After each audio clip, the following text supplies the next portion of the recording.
जय हिंद दोस्तों, कैसे हैं आप सभी लोग। उम्मीद करता हूँ आप सब बहुत बढ़िया होंगे। मैं नूरेश खुटे स्वागत करता हूँ आप सभी का मेरे यूट्यूब चैनल नूरेश क्लासेस में। दोस्तों आज हम पढ़ने वाले हैं परसेंटेज का चौथा लेक्चर। इससे पहले मैंने 3 क्लासेस इसका कंप्लीट करा चुका है। आज ये है हमारा परसेंटेज का चौथा और आखिरी क्लास। आज हमारा जो परसेंटेज टॉपिक है वो खत्म हो जाएगा। हमने कल क्वेश्चन नंबर 68 तक का कंप्लीट किया था। आज हम करने वाले हैं 69 से स्टार्ट। अच्छा, क्वेश्चन क्या बोलता है, क्वेश्चन नंबर 69 देखते हैं। क्वेश्चन बोलता है चाय का मूल्य 20% बढ़ाने पर एक व्यक्ति अपने चाय की खपत 20% कम कर देता है, तो उस व्यक्ति का कितने प्रतिशत खर्च चाय पर घटेगा। अच्छा, आपसे ये बोला गया है, देखो इस टाइप से जो क्वेश्चन है मैंने आपको कल कराया था। मैंने क्या बोला था, जहां पे आपको जो बोला गया क्वेश्चन में उसके ऊपर आप लिखते जाइए। क्या बोला है, चाय का मूल्य 20% बढ़ाने पर। अच्छा, चाय का मूल्य 20% बढ़ गया, इसका मतलब क्या है, पहले चाय का मूल्य रहा होगा 100%, अब 20% चूंकि बढ़ गया तो 100 प्लस 20 अब क्या हो जाएगा, वो 120%। तो अब हो गया चाय का मूल्य 120%। क्लियर यहाँ तक का। उसके बाद क्या बोलता है, एक व्यक्ति अपने चाय की खपत 20% कम कर देता है।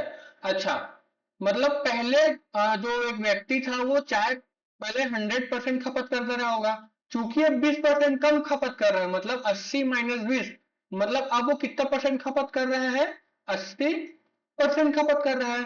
ठीक, पूछा गया है तो उस व्यक्ति का कितने प्रतिशत खर्च चाय पर घटेगा। देखो मैंने आपको क्या बोला था, जो आपको दो डाटा मिला है क्वेश्चन से उसको आप सीधा सिंपली ऊपर में मल्टीप्लाई कर दीजिए, 120 गुणित यहाँ पे आप कर दो 80, फिर बटा हो जाएगा क्या, बटा कर देना आप 100। ठीक, और यहाँ पे कर दो परसेंट। क्लियर, आपको बस इतना ही करना था। ये जीरो से ये जीरो, ये जीरो से ये जीरो, क्या बचा आपका ऊपर में 12 गुणित 8, 12 ठे 96%। ठीक है, फिर मैंने क्या बोला था, अगर 100 से ज्यादा आ रहा है तो 100 से कितना आएगा उतना प्रतिशत की वृद्धि। मान लो 105% आपका आया तो 5% की वृद्धि, 110% आया तो 10% की वृद्धि।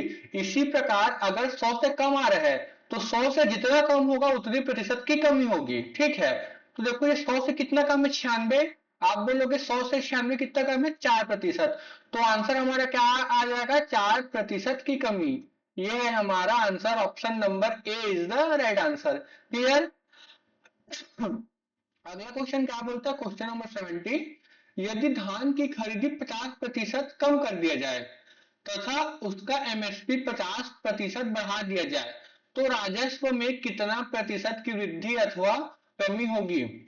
ठीक है, सेम प्रोसीजर करना है आपको। देखो धान की खरीदी 50% कम कर दिया गया, पहले 100% रहा होगा, चूंकि 50% मैंने कम कर दिया तो अब क्या हो जाएगा, इसका खरीदी 50%। क्या बोला है, यदि धान की खरीदी 50% कम कर दिया जाए तथा उसका एमएसपी 50% बढ़ा दिया जाए।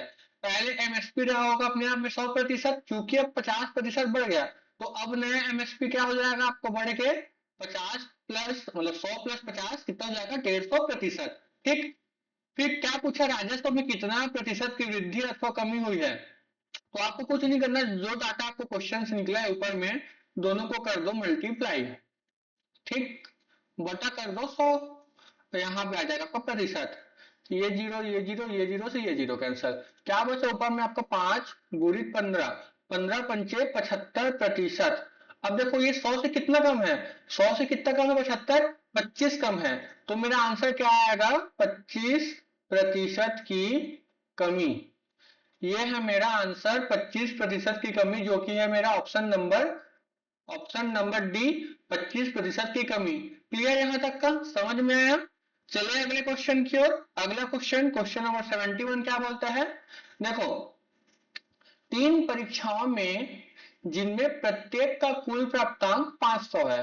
ठीक है, मतलब 3 पेपर है, तीनों 500-500 नंबर के हैं। ठीक है, एक विद्यार्थी के प्रथम एवं द्वितीय परीक्षा में क्रमशः 45% और 55% अंक प्राप्त हुए। मतलब उसका जो 2 पेपर है उसमें पहले में कितना पाया हो, 45% और दूसरा में 55%। ठीक है, तो क्या बोले है, 60% का समग्र अंक प्राप्त करने के लिए तीसरी परीक्षा में उसे कितने अंक प्राप्त करने की आवश्यकता है, आपसे ये पूछा गया है। देखो इसके दो तरीके हैं, एक है आपका लॉन्ग मेथड, एक है आपका शॉर्ट मेथड। देखो लॉन्ग मेथड में बहुत लोग क्या करेंगे, उसमें दिया है कि प्रत्येक पेपर 500-500 नंबर का है, तो बहुत लोग क्या करेंगे, पहला पेपर 500 का है, 500 में वो कितना पाया है 45%, तो उससे उसका नंबर निकाल देंगे। कैसे करेंगे, 500 गुणित 45/100, तो पहले पेपर का नंबर मिल जाएगा। फिर क्या करेंगे, दूसरा पेपर का नंबर निकालने के लिए 500 गुणित 55/100, फिर दूसरा का निकलेगा। फिर लास्ट में क्या करेंगे, अच्छा 500 मतलब टोटल कितना हो गया, तीन पेपर को मिला के 1500, और 1500 में उसको 60% पाना है, इसका मतलब 1500 का 60% निकालेंगे, उसके बाद वो कैलकुलेट करेंगे। तो ये बहुत लंबा प्रोसीजर आपका हो जाएगा। आपको कुछ नहीं करना, बस एक आप याद रखो, देखो तीन परीक्षाओं में जिनमें प्रत्येक का कुल योग मतलब योगांक क्या है, मतलब 500-500 नंबर का है। ठीक, यहाँ तक समझ गए। एक विद्यार्थी के प्रथम एवं द्वितीय परीक्षा में 45% और 55% अंक प्राप्त हुए। ठीक है, पहला में उसने कितना प्रतिशत पाया है, 45%, और दूसरा में कितना पाया है, +55%। ठीक है, फिर क्या बोला है, 60% का समग्र अंक प्राप्त करने के लिए तीसरी परीक्षा में उसे कितने अंक प्राप्त करने होंगे। देखो पहला में 45%, दूसरा में 55%, मैं मान लेता हूं तीसरे में उसका कितना प्रतिशत रहा होगा, x%। ठीक है, अब मुझे यही x निकालना है। देखो पहला में 45%, दूसरा में 55% मेरे को दिया गया है, तीसरा को मैंने x मान लिया, इक्वल कितना हो जाएगा, मुझे तीनों का मिला के समग्र 60% चाहिए। मतलब पहला का भी 60 हो, दूसरा का भी 60 हो, और तीसरे का भी 60 हो, मतलब तीनों पेपर का मिला के मुझे टोटल कितना चाहिए, समग्र 60% चाहिए। ठीक है, मतलब आप ये समझो ये एक टाइप का औसत का क्वेश्चन है, मतलब आंकड़ों का योग बट आंकड़ों की संख्या होता है। ठीक है, वही टाइप का क्वेश्चन है ये। पहला में 45% पाया है, दूसरे में 55% पाया है, और तीसरे में मान लो आपने x% पाया है। ठीक है, और बोला है टोटल सब मिला के 60% उसको पाना है, मतलब पहला में भी 60% हो जाए, मतलब तीसरा में जितने नंबर पाएगा उस नंबर को जोड़ने के बाद तीनों का जो औसत है 60% हो जाए, मतलब टोटल कितना हो जाए, 3 गुणित 60%। क्लियर यहाँ तक का। अब आप इसको कर लो, ये क्या हो जाएगा आपको, ये दोनों मिलाकर हो जाएगा आपका 100%, ये हो जाएगा +x% बराबर क्या हो जाएगा आपका 180%। अब x का मान कितना आएगा आपका, इधर मैं ट्रांसफर कर दूंगा तो 180 माइनस 100%, तो x बराबर क्या आएगा आपका 80%। तो मेरा x का मान कितना है 80%, तो मैं अब x का नंबर निकालूंगा। x का नंबर कैसे निकलेगा मेरा, x का नंबर कितना निकलेगा मेरा, देखो टोटल तीसरा पेपर कितने नंबर का है 500, और 500 में उसने कितना प्रतिशत पाया है, 80% अंक प्राप्त किए हैं। मैंने क्या बोला था, जब हम प्रतिशत को हटाते हैं तो क्या हो जाता है, बटा 100। अब ये दो जीरो से ये दो जीरो कैंसिल कर दो, क्या बचा 5 गुणित 80, 8×5 = 40, ये हो जाएगा 400 नंबर। ये आएगा आपका answer, option number B is the right answer. Clear, समझ में आया। मैंने क्या किया, सब लोगों का नंबर अलग अलग न निकाल के मैंने सीधा उन लोग का औसत ले लिया। ठीक है, मतलब पहला पेपर में 45%, दूसरा में 55%, और तीसरा में मैंने मान लिया x%। ठीक है, तो तीनों का योग मिला के कितना आना चाहिए, बोला है ना 60% का समग्र अंक प्राप्त करने के लिए, मतलब 3 गुणित 60, मतलब औसत आपको 60% चाहिए। चूंकि तीन पेपर है इसलिए क्या हो जाएगा 3 गुणित 60%। ठीक, उसके बाद आप जोड़ लो, क्या हो जाएगा x बराबर 80%। अब चूंकि मुझे x का प्रतिशत मिल गया 80%, तो मैं x का नंबर भी निकाल लूंगा। कैसे निकलेगा, चूंकि मेरा पेपर 500 नंबर का था, 500 में उसका कितना प्रतिशत आया है 80%, तो 500 का 80% कितना होगा 400, और यही मुझसे पूछा गया है, तो मेरा आंसर कितना होगा 400। Option number B is the right answer. Clear, आगे चलते हैं, आगे क्या है अगला क्वेश्चन। अगला क्वेश्चन बोलता है, एक नियोक्ता अपनी कर्मचारियों की संख्या में 7:5 के अनुपात में कटौती करता है। ठीक है, और मजदूरी 10:9 के अनुपात में बढ़ाता है। ठीक है, उसके कुल मजदूरी का बिल बढ़ने या घटने का अनुपात क्या होगा। देखो आपको क्या दिया गया है, सबसे पहले जो कर्मचारियों की संख्या है, कर्मचारियों की संख्या का मतलब रेशियो कितना दिया गया है, 7:5 दिया गया है। ठीक है, और उनकी मजदूरी का रेशियो क्या दिया गया है आपको, मजदूरी का दिया गया है 10:9। ठीक है, मतलब पहले कर्मचारी कितने थे 7, अब कितने हो गए हैं 5। ठीक है, आप इसको रेशियो में मान के इसको आप एक्चुअल वैल्यू ही मान लो, ठीक है समझने के लिए। मतलब पहले 7 कर्मचारी थे, अब घट के क्या हो गए 7 से 5। उसी प्रकार पहले मजदूरी मान लो एक एक जने को 10 रुपए का मिलता था, अब 10 से कम करके कितना मिल रहा है एक जने को 9 रुपए। मतलब कर्मचारियों की संख्या 7 से 5 हो गई और मजदूरी जो है 10 रुपए से 9 रुपए हो गई, आप ये समझ लो, ठीक है। अब देखो टोटल कर्मचारी कितने थे 7 और एक जने को कितना रुपए मिलता था 10 रुपए। जब एक जने को 10 रुपए मिलता है तो 7 कर्मचारियों को कितना रुपए मिलेगा। यहाँ पे मजदूरी कितना हो जाएगा आपको रुपयों में, एक मजदूर का 10 रुपए तो 7 मजदूर का कितना हो जाएगा आपका 70 रुपए अनुपात, ठीक है। अब जो नया जो कम होने के बाद जो 5 मजदूर हो गए हैं और जो मेरा मजदूरी है 9 रुपए हो गए हैं, तो एक मजदूर का 9 रुपए, तो 5 मजदूर का कितना हो जाएगा 9 पंचे 45 रुपए, ठीक है। यही आपसे पूछा गया है कि उसके कुल मजदूरी का बिल बढ़ने या घटने का अनुपात देखो। अभी और भी अभी ये सिंप्लीफाई हो सकता है, इसको कटा दो 5 से, 5 एकम 5 और ये हो जाएगा 5 चौक 20 और ये क्या हो जाएगा आपका 5 निया 45। तो नया रेशियो क्या आ जाएगा आपका फाइनल आंसर 14:9। ये है आपका answer, option number B is the right answer. मतलब उसके कुल मजदूरी का बिल बढ़ने या घटने का अनुपात क्या हो जाएगा 14:9। मतलब उसका पहले मजदूरी कितना देता था वो 14 रुपए मान लो, अब कितना देता है 9 रुपए। क्लियर यहां तक का समझ में आया। आगे चलते हैं अगला क्वेश्चन की ओर। देखो अगर समझ में नहीं आया तो एक बार बता देता हूँ आपको मैं इसको, क्या थोड़ा अलग टाइप का क्वेश्चन है ये, तो आपको मैं एक बार बता देता हूँ। देखो क्या बोला है, एक नियोक्ता अपने कर्मचारियों की संख्या 7:5 के अनुपात में कटौती करता है। मतलब कर्मचारी जो रहे होंगे, कर्मचारी वो जो पहले 7 जने मतलब 7 थे, वो अब 7:5 हो गया, मतलब 7 से अब क्या हो गया घट के 5 हो गए। उसी प्रकार क्या बोला है उनकी जो मजदूरी है, मजदूरी मजदूरी को क्या बोल रहा है 10:9।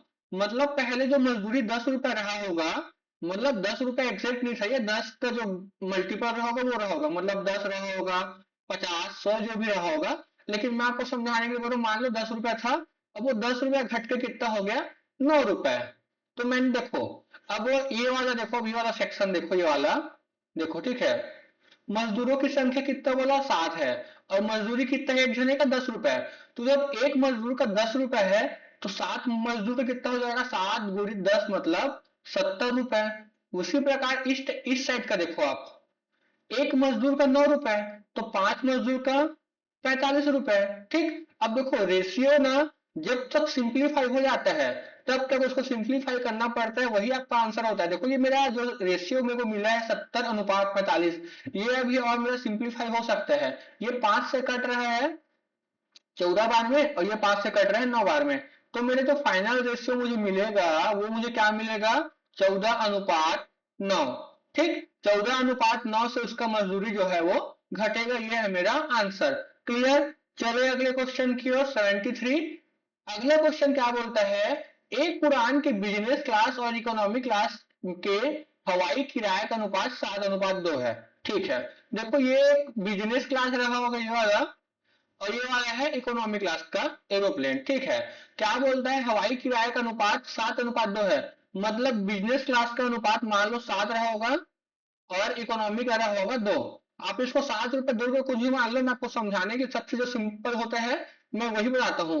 आप इसका मतलब ये मत मानना कि सर बिजनेस क्लास का कैसे 7 रुपए हो सकता है, ये मैं सिर्फ आपको समझाने के लिए बताता हूँ ताकि आपको एकदम सिंपल तरीके से समझ में आ जाए। आप मान लो बिजनेस का जो है यहाँ पे क्या दिया है बिजनेस रेशियो इकोनॉमी का 7:2, जो किराया है वो मैंने क्या बोला बिजनेस का आप मान लो 7 रुपए किराया है और इकोनॉमी क्लास का जो एरोप्लेन का टिकट है उसका किराया कितना है 2 रुपए है। ठीक, अब क्या बोलता है इकोनॉमी क्लास और बिजनेस क्लास द्वारा यात्रा करने वाले यात्रियों का अनुपात 26:5 है। ठीक है, अब बहुत लोग क्या करेंगे इसको 26:5 को डायरेक्ट यहाँ पे लिख देंगे, हो जाएगा उन लोग का गुड़ गोबर, क्वेश्चन जाएगा गलत। क्यों, देखो पहले क्वेश्चन में क्या बोला था, एक उड़ान के बिजनेस क्लास, ठीक है, पहले क्या है बिजनेस क्लास और इकोनॉमी क्लास। तो जो मेरा रेशियो है 7:2, वो जिस मतलब बोलना चाहिए सीक्वेंस में जो क्वेश्चन लिखा है वही सीक्वेंस में मेरा रेशियो भी होता है। मतलब जो पहला वाला 7 है वो मेरा पहले वाले का मान है बिजनेस क्लास का, ठीक है। उसी प्रकार जो ये रेशियो 2 है वो मेरा इकोनॉमी का मान है। बट आप आगे पढ़ो, फिर आगे क्या बोल रही है देखो, यहाँ पहले इकोनॉमी क्लास आया है, इकोनॉमी क्लास, फिर आया है बिजनेस क्लास। मतलब ये जो 26 अनुपात है वो मेरा इकोनॉमी क्लास का वैल्यू है, ना कि बिजनेस क्लास का। मतलब ये उल्टा है, ये जो 26 है वो इकोनॉमी के नीचे आएगा, और ये जो 5 है वो क्या है, ये देखो ये 5 जो है सेकंड वाले के लिए आया है, मतलब बिजनेस क्लास के लिए आया है। मतलब ये 5 मेरा यहाँ पे आ जाएगा। क्लियर? यहाँ तक का समझ में आया? जो रेशियो होता है वो जो क्वेश्चन में आपको सेंटेंस दिया है सेम सीक्वेंस में ही होता है, आप रेशियो को आगे पीछे नहीं कर सकते, ठीक है। तो देखो ये हो गया, देखो क्या बोला है, एक उड़ान के लिए बिजनेस क्लास और हवाई मतलब ये जो 7 है वो इन लोग का किराया है, 7 रेशियो जो है वो किराया था। और ये यात्री है, जो 5:26 है वो यात्रियों की संख्या है, ठीक है। तो यहाँ पे इन लोग का किराया मतलब भुगतान कितना होगा, भुगतान मतलब इन लोग का क्या होगा देखो, किराया कितना है, मान लो 7 रुपए, यात्री कितने हैं 5 जने, तो क्या हो जाएगा 7 पंचे 35, टोटल कितना इन लोग को पैसा मिलेगा भाई, एक यात्री से 5 रुपए, तो 7 यात्री से कितना मतलब सॉरी, एक यात्री से 7 रुपए, तो 5 यात्री से 35 रुपए। उसी प्रकार ये क्या हो जाएगा, 26 × 2 कितना हो जाएगा आपका, 52 हो जाएगा ये वाला आपका।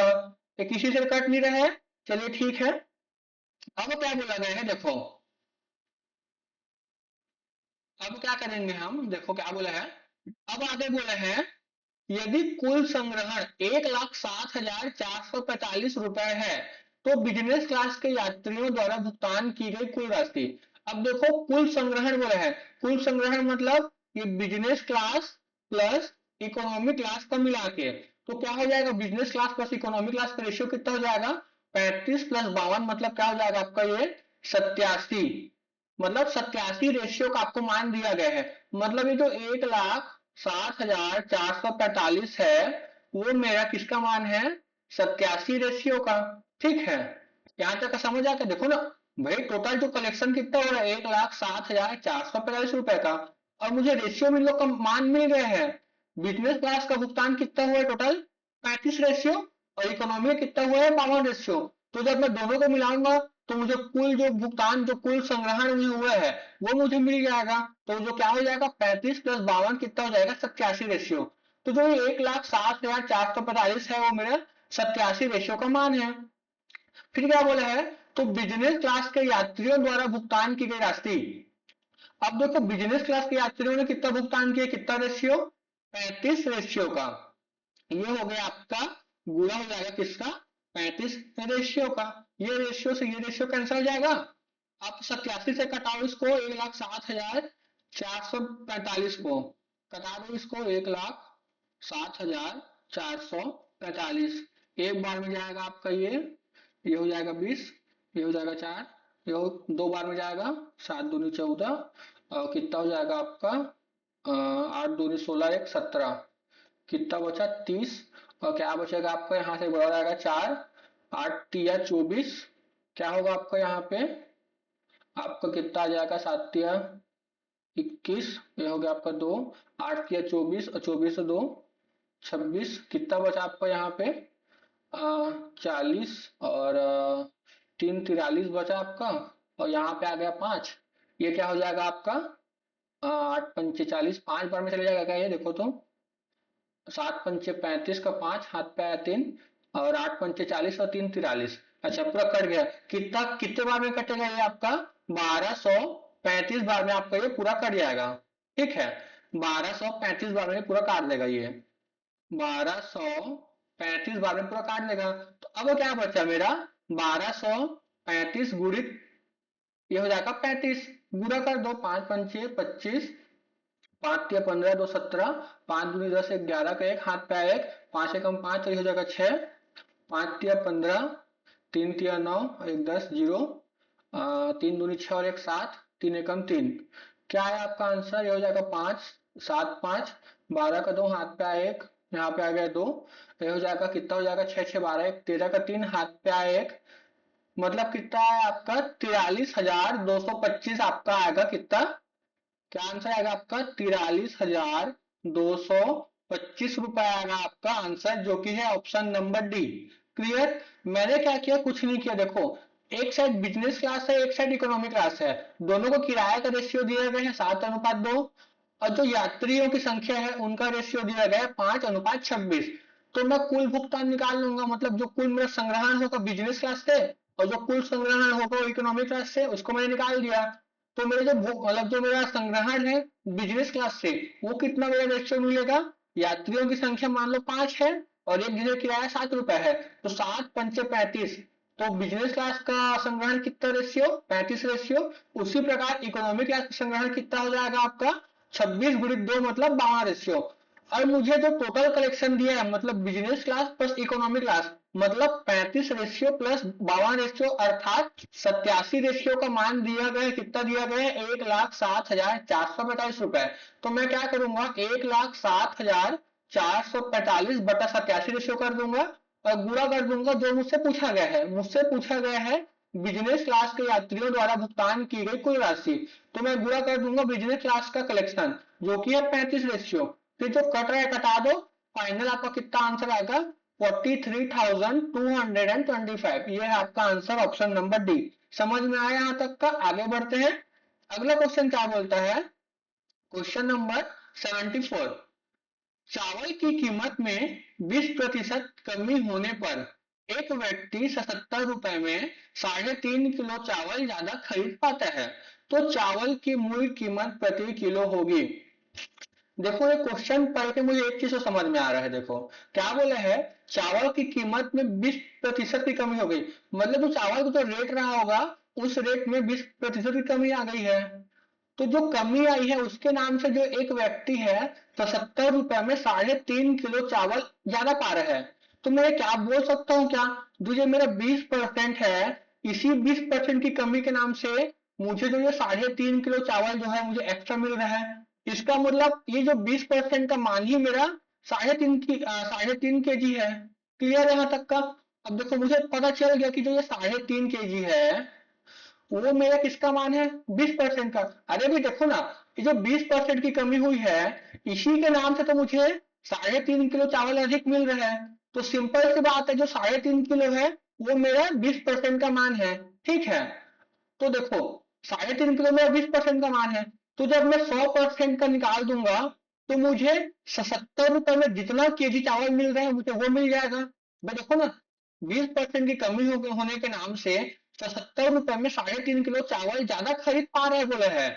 इसका मतलब क्या हो जाएगा? 3.5 किलो मेरा 20% का मान है, तो जब मैं 100% का मान निकालूंगा तो 77 रुपए में मुझे तो जितना मतलब चावल मिल रहा है वो मेरा वैल्यू मिल जाएगा कि टोटल मुझे कितना किलो चावल मिल रहा है अभी 77 रुपए में। तो ये क्या हो जाएगा? कटा दो इसको परसेंट से परसेंट, ये हो जाएगा 20 पंचे, क्या होगा आपका 3.5 × 5, 5 पंचे 25 का 5 हाथ पे आ दो, 5 के 15 2 17, 17.5 केजी चावल।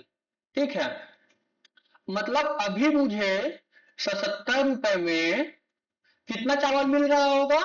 आप बोलोगे 17.5 केजी चावल।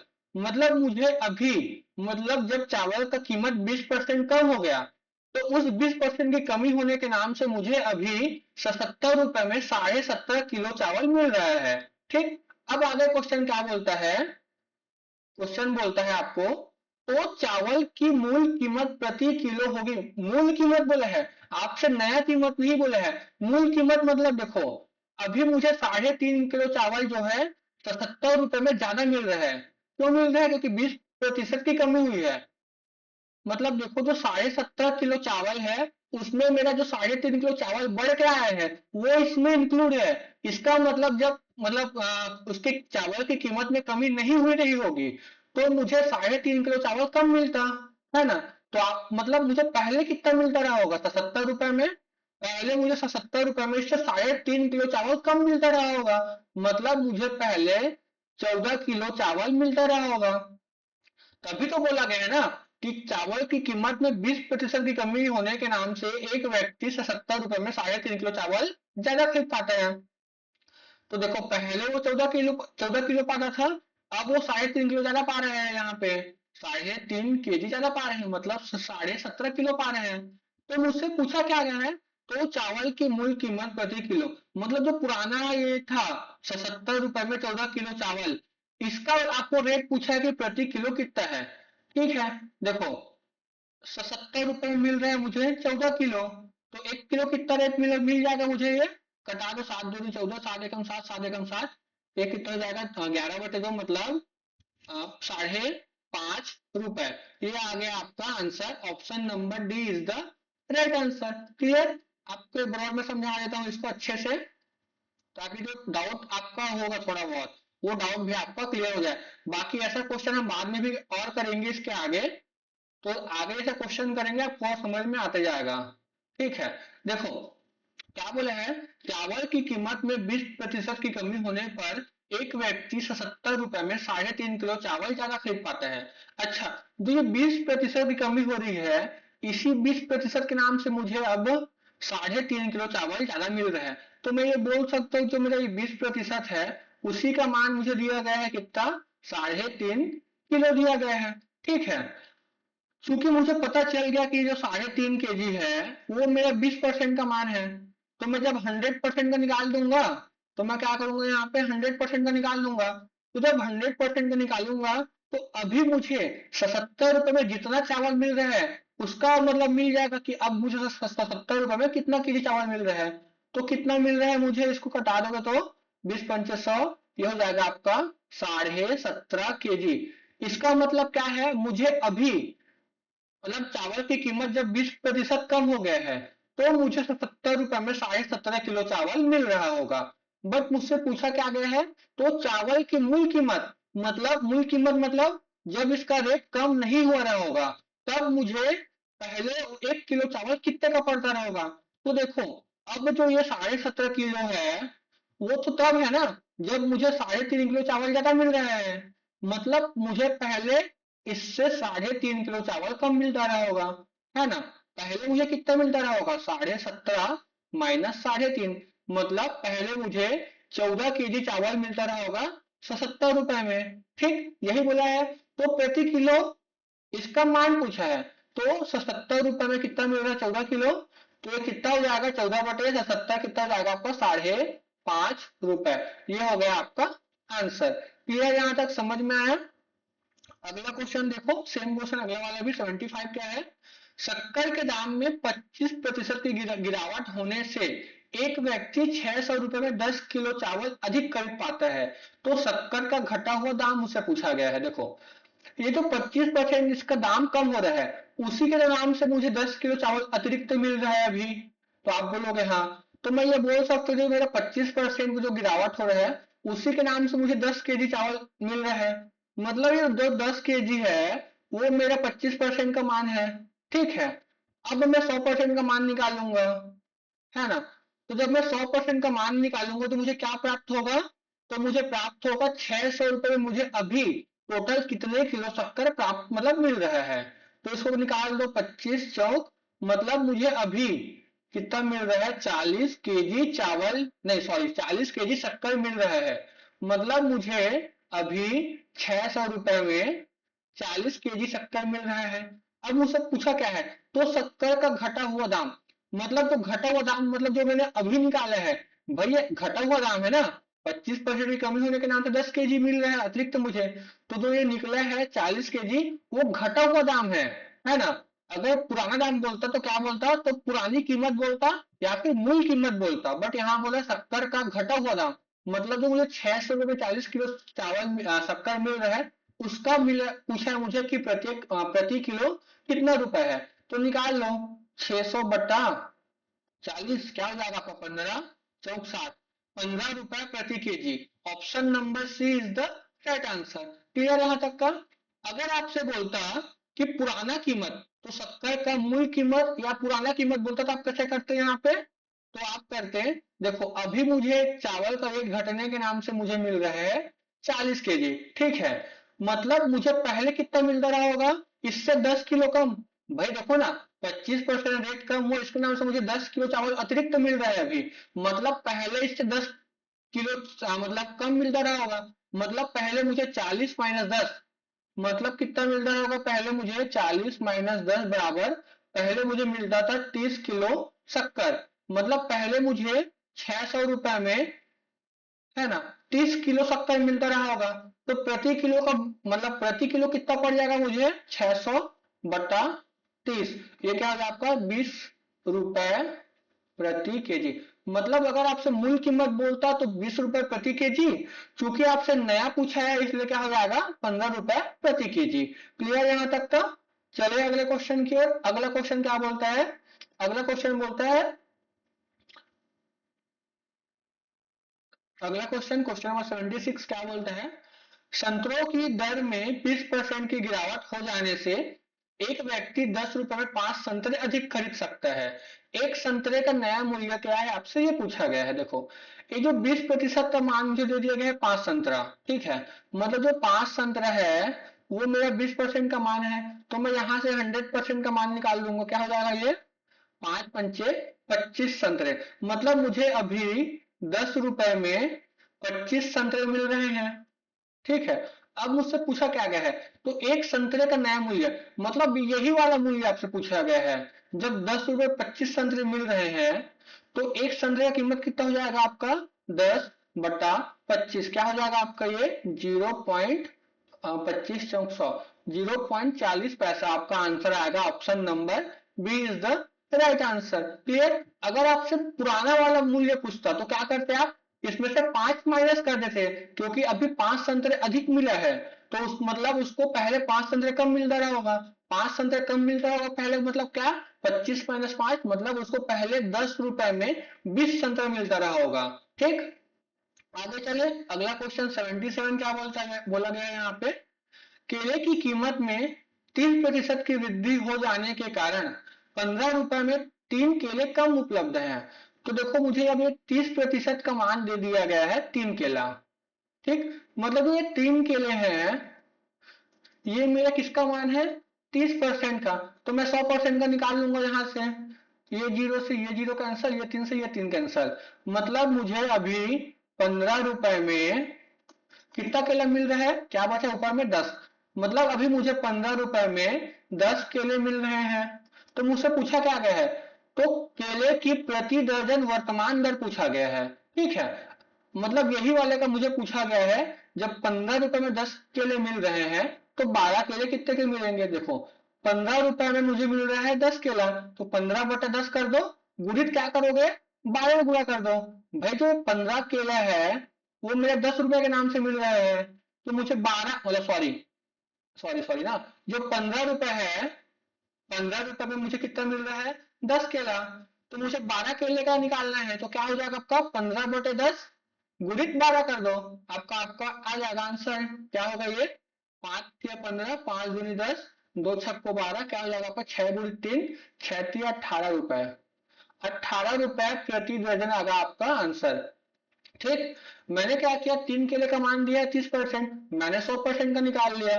तो मुझे पता चला कि मुझे अब कितने मिल रहे हैं, 15 रुपए में 10 केले मिल रहे हैं।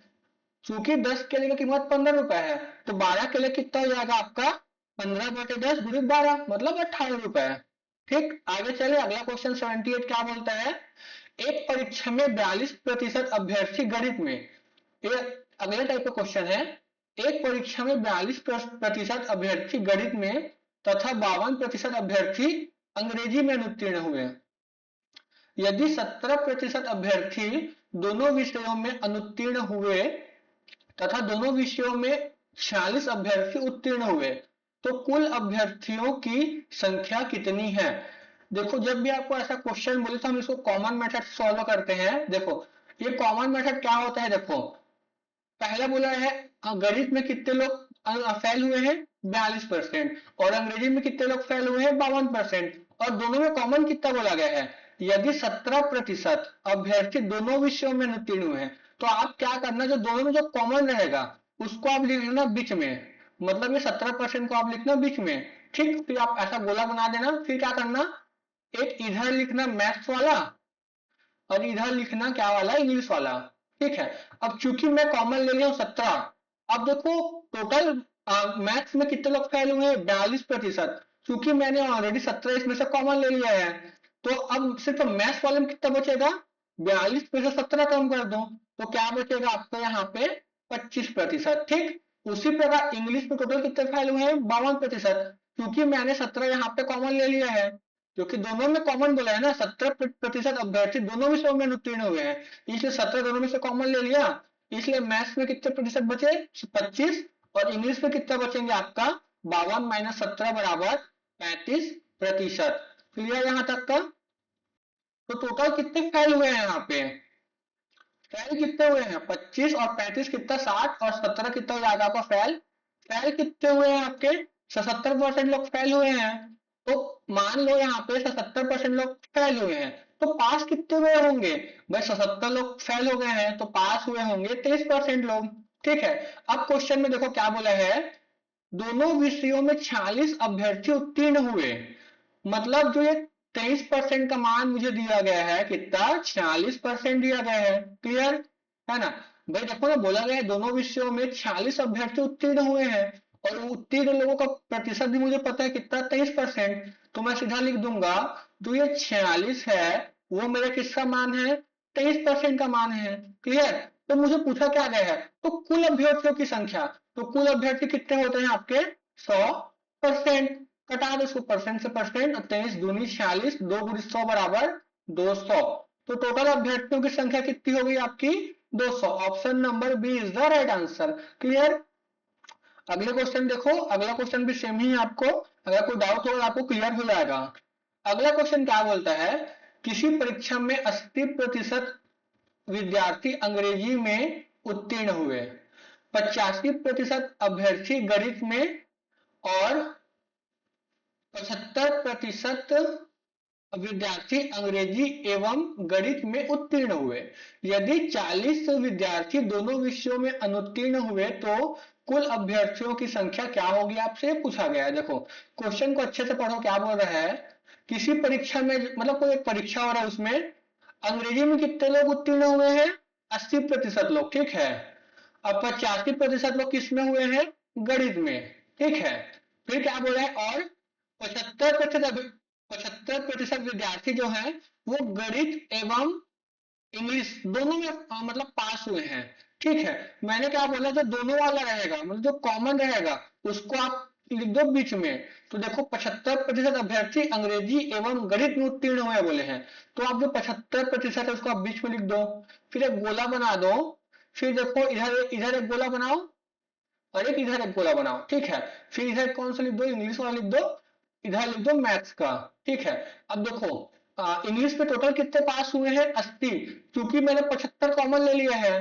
तो 80 माइनस 75, इधर कितना बचेगा मेरा 5%। उसी प्रकार मैथ्स में कितना बचेगा, टोटल गणित में कितने पास हुए थे 85, मैंने कॉमन क्या ले लिया था 75, तो इधर क्या बचेगा 85 माइनस 75 मतलब 10%।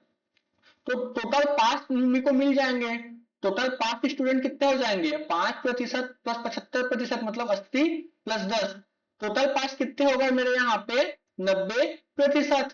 क्लियर यहाँ पे, अच्छा 90% लोग पास हैं, तो फेल कितने हुए होंगे, 90% पास है मतलब फेल होंगे आपके 10% लोग। ठीक है, देखो आगे क्या बोला है, यदि 40 विद्यार्थी दोनों विषयों में उत्तीर्ण हुए हैं, तो जो मेरा ये फेल निकला है 10%, इसी फेल का मान मुझे दिया गया है 40।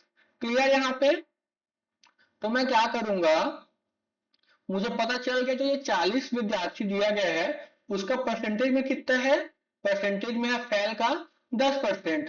तो मुझे पूछा क्या गया है, तो कुल विद्यार्थियों की संख्या, तो कुल विद्यार्थी कितने होंगे यहाँ पे 100%, ये कट गया आपका 10 बार में। ठीक है, क्या आ गया आपका 40 गुणित 10, 40 गुणित 10 मतलब 400 स्टूडेंट आएंगे आपके answer. Option number D is the right answer.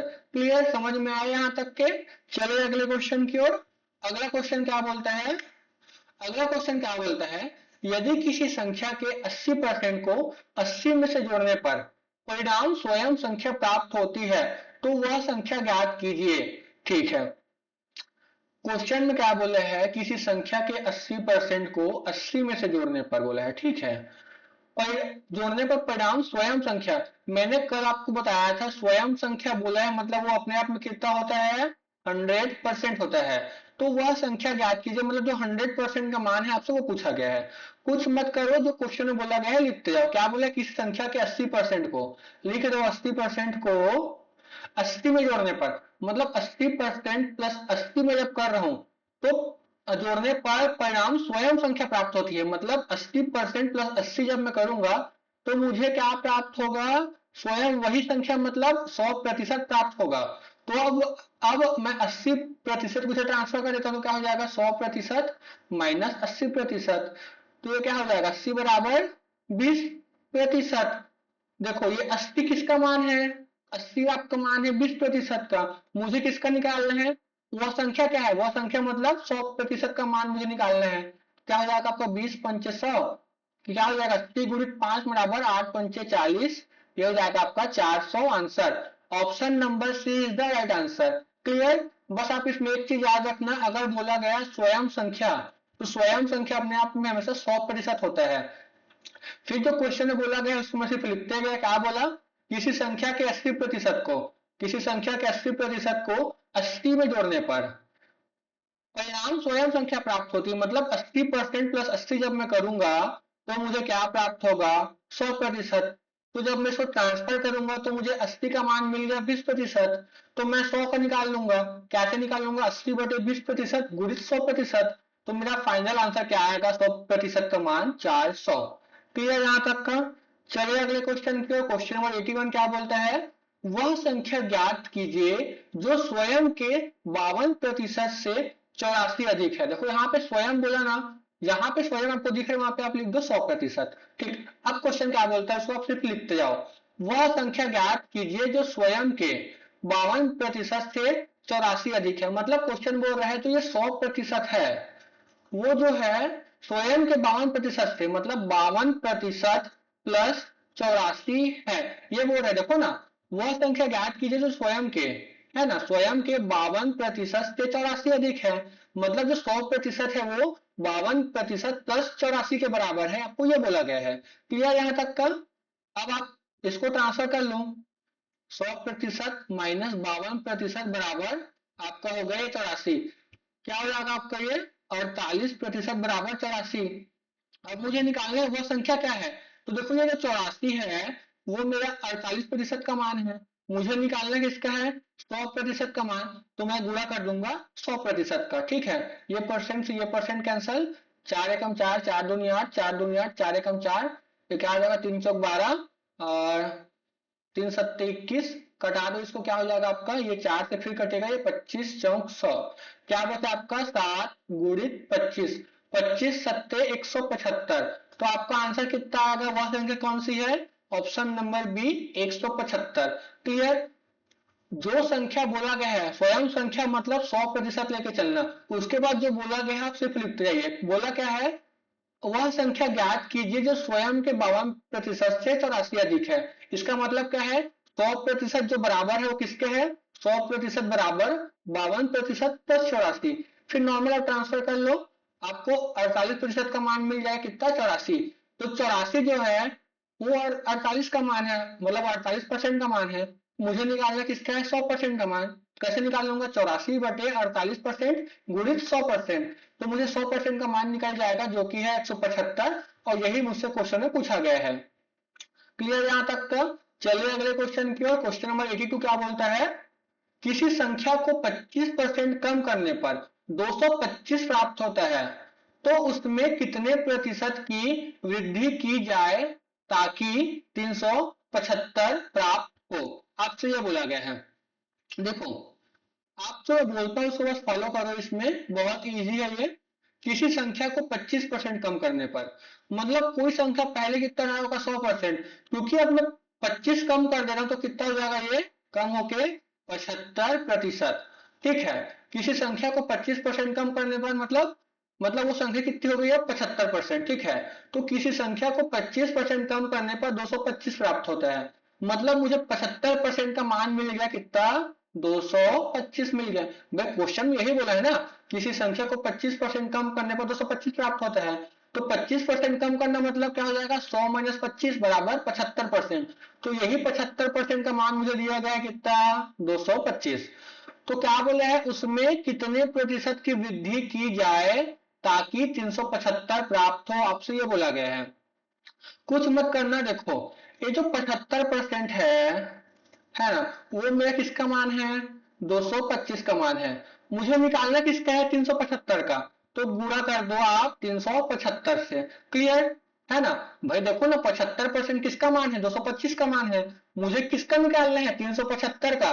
तो क्या करोगे, 75% डिवाइड बाई 225, और जिसका निकालना है उसको गुणा कर दो, गुणा 375। अब इसको कटा लो, क्या हो जाएगा आपका ये, 25 तिया 75, ये हो जाएगा 25 निया, 3 एकम 3, 3 तिया 9, 3 एकम 3, 3 दूनी 6, 3 पंचे 15। क्या है आपका यहाँ पे, 125%। ठीक है।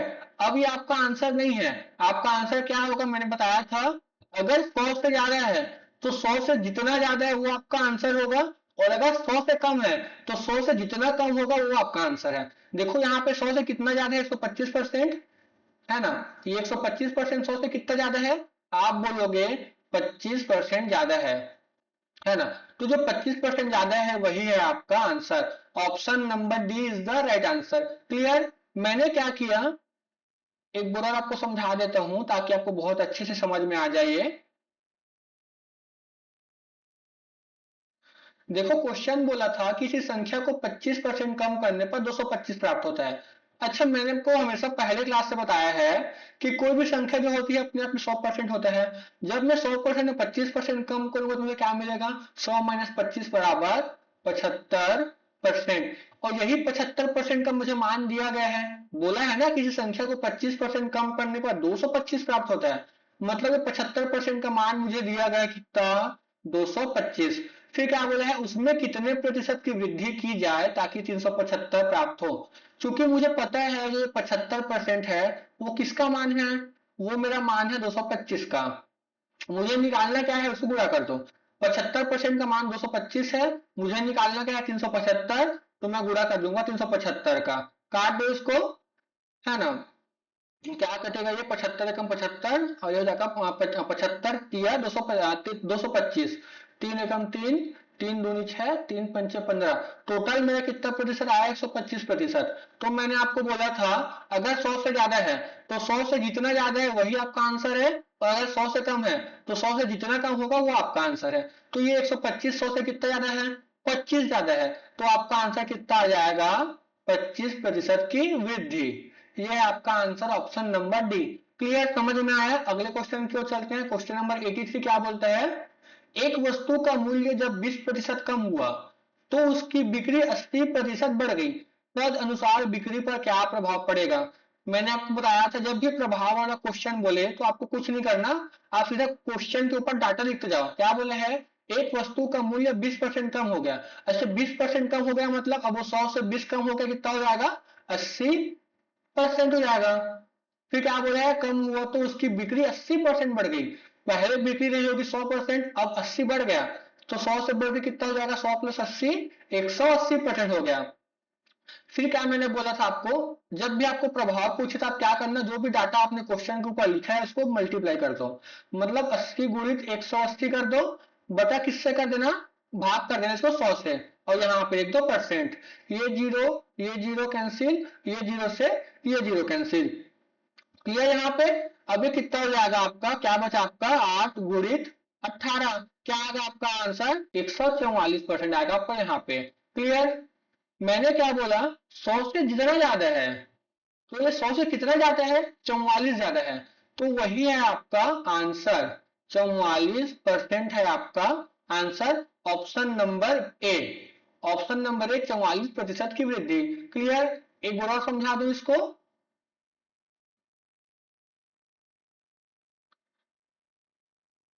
मैंने क्या बोला था, जब भी आपसे क्वेश्चन में प्रभाव बोले तो क्या करना, जो क्वेश्चन में जो डाटा दिया है उसको आप ऊपर लिखते जाइए। क्या बोला है, एक वस्तु का मूल्य 20% कम हो गया। 20% कम मतलब 100 से 20 कम मतलब 80% हो गया अब उसका मूल्य। फिर क्या बोला है, तो उसकी बिक्री 80% बढ़ गई, मतलब 100 प्लस 80 अब कितना हो गया, उसका बिक्री 180% हो गया। तो उसके बिक्री पर प्रभाव बोला है, तो क्या करना, तो डाटा आपने लिखे तो आपस में गुणा कर दो, मतलब 80 गुणित 180 कर दो, बटा किससे करना, 100 से, और यहाँ पे कर दो परसेंट, इससे कट जाएगा, ये 2 जीरो से 2 जीरो कट गया, क्या बचा आपका 8 गुणित 18, 18 अट्ठे कितना होता है आपका 144% आएगा आपका आंसर, सॉरी आंसर नहीं आएगा, मतलब इसका वैल्यू आएगा। मैंने बोला था 100 से जितना ज्यादा होगा वही इसका आंसर है, तो 100 से 144 कितना ज्यादा है, 44% ज्यादा है, तो 44% की वृद्धि होगी, वो है आपका answer. Option number A is the right answer. Clear. चलिए अगले क्वेश्चन की ओर। अगला क्वेश्चन क्या बोलता है, क्वेश्चन नंबर 84। 84 बोलता है एक आयताकार भूखंड की लंबाई 5% की वृद्धि तथा चौड़ाई में 10% की कमी करने पर क्षेत्रफल में क्या प्रभाव वृद्धि या कमी होगी, मतलब क्षेत्रफल में क्या प्रभाव पड़ेगा ये बोला गया है। तो देखो आयताकार भूखंड का एरिया क्या होता है, L इंटू बी, यही होता है, ठीक है। तो इसका जब प्रभाव बोलेगा क्षेत्रफल में, आप क्या करना, देखो 5% की वृद्धि मतलब 100 से कितना हो गया, ये 105%, चौड़ाई में 10% की कमी मतलब 100 से कितना हो जाएगा, ये आपका 90%। तो क्षेत्रफल में क्या प्रभाव पड़ेगा आपका, गुणा कर दो इसको, 105 गुणित 90 बटा कर दो आप 100 इंटू परसेंट, ये जीरो से ये जीरो कैंसिल, 5 दूनी 10, 5 दूनी 10, 5 एकम 5, है ना, ये कर दो आप इसको, 9 एकम 9, 9 दूनी 18 बटा 2, क्या हो जाएगा आपका 2 नी 18, 2 चौक 8.5, क्या है आपका 94.5%। मैंने क्या बोला था, 100 से अगर ज्यादा है तो जितना ज्यादा है वो उसका आंसर होगा, और अगर 100 से कम है तो जितना कम है वो उसका आंसर होगा। तो ये 100 से कितना कम है, तो ये 100 से कितना कम है, 5.5% कम है, तो 5.5% की कमी होगा इसका answer. Option number D is the right answer. वही देखो मेरा वैल्यू कितना है 94.5, तो ये 100 से कितना कम है, 5.5 कम है, और अगर कम है तो कमी, और अगर 100 से ज्यादा है तो क्या हो जाएगा, वृद्धि। चूंकि ये कम है तो 5.5% की कमी, आंसर आ गया आपका ऑप्शन नंबर डी, 5.5% की कमी। ठीक। अगले क्वेश्चन की ओर चलते हैं। क्वेश्चन नंबर 85 क्या बोलता है, एक सिनेमा घर की टिकटों की संख्या में 25% की वृद्धि की गई। ठीक, लिख दो 25% की वृद्धि मतलब 100 से कितना हो गया, वो 125%। ठीक, और उसके टिकटों की कीमत में 12% की वृद्धि हुई, तो ये 100 से कितना हो गया आपका 112%। ठीक है, तो सिनेमा घर की आय में कितने प्रतिशत की वृद्धि होगी, कुछ नहीं करना, आप इसको दोनों का आपस में मल्टीप्लाई कर दो, 125 इंटू 112 बटा 100, सॉरी ये हो जाएगा आपका परसेंट। ठीक, 25 पंचे 25 चौक, ये हो जाएगा 4 दूनी 8, और क्या हो जाएगा 8 चौक 32। ठीक है, अब क्या आपको यहाँ बचा 5 गुणित 28, 28 पंचे क्या हो जाएगा आपका 140%। अब देखो ये 100 से ज्यादा है मतलब मेरा वृद्धि हो रहा है, और 100 से जितना ज्यादा है वो उसका वृद्धि होगा, तो 100 से कितना ज्यादा है 140%, आप बोलोगे 40% ज्यादा है, तो हो जाएगा 40% की वृद्धि। ऑप्शन नंबर ऑप्शन नंबर कौन सा, option number B is the right answer, 40% की वृद्धि, ये आपका आंसर। ठीक, तो ये हमारा परसेंटेज का जो टॉपिक था वो यहीं पे खत्म होता है। हमने आज लास्ट क्वेश्चन अपना 85 कंप्लीट कर लिया। ठीक, अगर आपको मेरा ये क्लास परसेंटेज का अच्छा लगा होगा तो प्लीज मेरे वीडियो को लाइक कीजिएगा, अपने दोस्तों के साथ शेयर कीजिएगा, और मेरे यूट्यूब चैनल नूरेश क्लासेस को प्लीज सब्सक्राइब कीजिएगा। जय जोहार, जय छत्तीसगढ़।